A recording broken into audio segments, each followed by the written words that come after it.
നമസ്കാരം പ്രിയമുള്ളവരെ, രതീഷ് ജാലമനാണ് കേട്ടോ. ഇന്ന് 2026 ഏപ്രിൽ മാസം 27 തീയതി തിങ്കളാഴ്ച. കൊല്ലവർഷം 1201 മേടമാസം 14 ആണ് കേട്ടോ. ഇന്ന് വെളുത്തപക്ഷത്തിലെ ഏകാദശിയാണ്. വൈശാഖ മാസത്തിലെ മോഹിനി ഏകാദശിയാണ്. ഇന്ന് പൂരനാളാണ്. ഏപ്രിൽ 26 ഇന്നലെ രാത്രി 8:27 തുടങ്ങിയതാണ് പൂരനാൾ.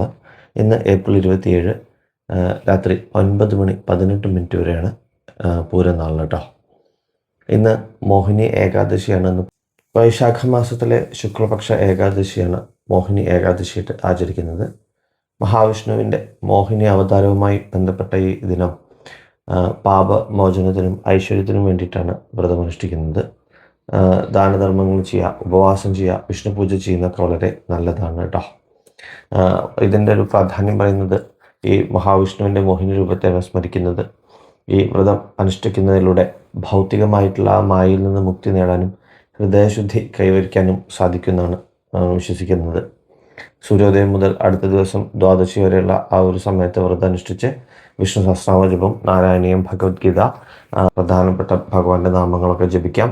അതുപോലെ തന്നെ ദാനം ചെയ്യാം. പാലാഴി മദന സമയത്ത് അമൃത അസുരന്മാരിൽ നിന്ന് രക്ഷിക്കാൻ വിഷ്ണു ഭഗവാൻ മോഹിനി രൂപം ധരിച്ച ദിവസമാണ് ഇന്ന് വിശ്വസിക്കുന്നു. മോഹിനി ഏകാദശി വ്രതം അനുഷ്ഠിക്കുന്നവരുടെ എല്ലാ ദുഃഖങ്ങളും മാറി സർവ്വ സന്തോഷവും സമാധാനവും ലഭിക്കുന്നതാണ് ഈ മോഹിനി ഏകാദശി വ്രതം അനുഷ്ഠിക്കുന്നതിലൂടെ വിശ്വസിക്കുന്നത്. ഇന്ന് പൂരനാളുകാർക്ക് സാമ്പത്തികമായിട്ടും ശാരീരികമായിട്ടൊക്കെ ഒരു ഗുണമുള്ളൊരു ദിവസമാണെന്ന് വേണമെങ്കിൽ പറയാൻ പറ്റും. പൂരനാളുകാർക്ക് മാനസികമായിട്ടും ശാരീരികമായിട്ടൊക്കെ ഒരു സന്തോഷം ഉള്ള ദിവസമായിരിക്കും. അതുപോലെ തന്നെ കർമ്മരംഗങ്ങളിലൊരു ശ്രദ്ധ വേണം. അശ്രദ്ധ പല ബുദ്ധിമുട്ടുകൾക്കും വഴിവെക്കും. അതുപോലെ തന്നെ സാമ്പത്തികമായിട്ടുള്ള ഒരു അസ്ഥിരത, അതും ഒന്ന് ചിലവ് നിയന്ത്രിക്കണം. ഇത്തരം കാര്യങ്ങളൊക്കെയാണ് പൂരനാളുകാരെ പറ്റിയിട്ട് ഇന്ന് പറയാനുള്ളത്.